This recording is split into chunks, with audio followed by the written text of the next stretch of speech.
the same way. I also believe there's a man for every woman under the earth. That it doesn't happen now does not mean it won't happen. And a lot of women make mistake when they say, I'm not growing any younger.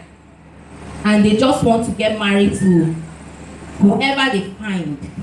And then you find out that the marriage ends up in a total disaster.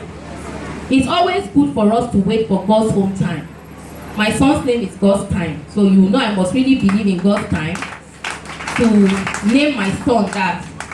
I always believe that at God's appointed time, everything will fall in place without you asking.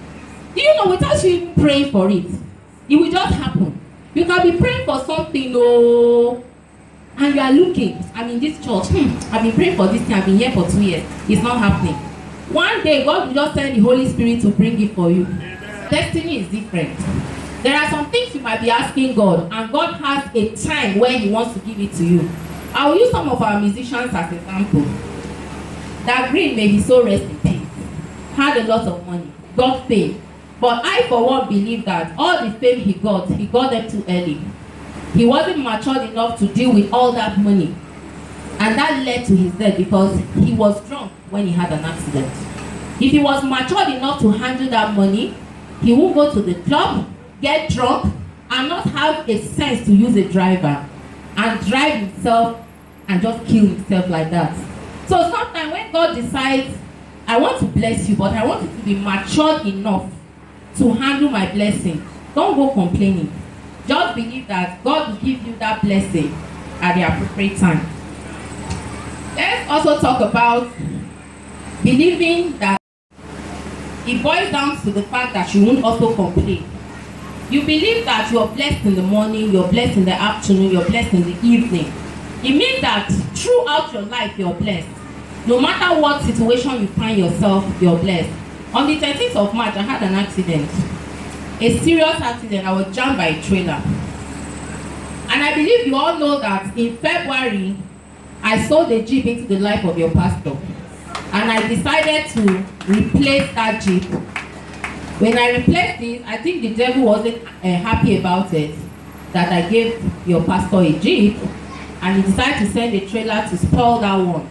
But you see, when that trailer hit me, immediately I turned back, I saw that it was a trailer, my airbags are damaged. The only thing that came into my mind was Jesus, Jesus, Jesus. And then a mind told me I should jump out of the car. And instantly I obeyed. I started struggling on how to go out of the car. When I jumped out of that car, the car crashed into another one. That one crashed into another one. Imagine if I was still in that car. When I looked at that car, I said, I will use you up to 6 months. 1.4 million naira, gone just like that. The only thing I said was, I thank God I'm alive. And I said to the devil, because I know how to talk to the devil. I'm very arrogant when I talk to the devil. I told the devil, I said, you made a mistake when you didn't kill me in that car. You should never have allowed me to jump out of that car. Because now that I am not dead, I will buy a bigger car and I'll keep moving forward. And in June, I decided, as I promised the devil, to buy a Lexus, and I bought it. You see, what I try to tell the devil each time he's trying me is that you keep trying, but each time you try me, you make me stronger. I'm using my life as a test. You just need to sit in your house, even over a drink, over water, and tell yourself, I am blessed. And smile over your misfortune. Laugh at your misfortune, because whether you like it or not, you are the one that bought that thing that the devil has taken away. And if you were able to buy it, that same God that made this possible will give you a bigger one. And God is always angry when He sees you fall to the ground. Yes, you fall, but you must pick up yourself and stand up even stronger. That is what God wants. And as a child of God, you must always remember that the devil is hovering around and he's not taking any break. He's restless. You are even sleeping. The devil doesn't sleep.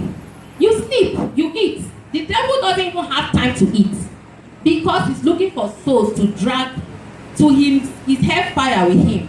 Because I believe that if we do exactly what God wants, the devil will be the only one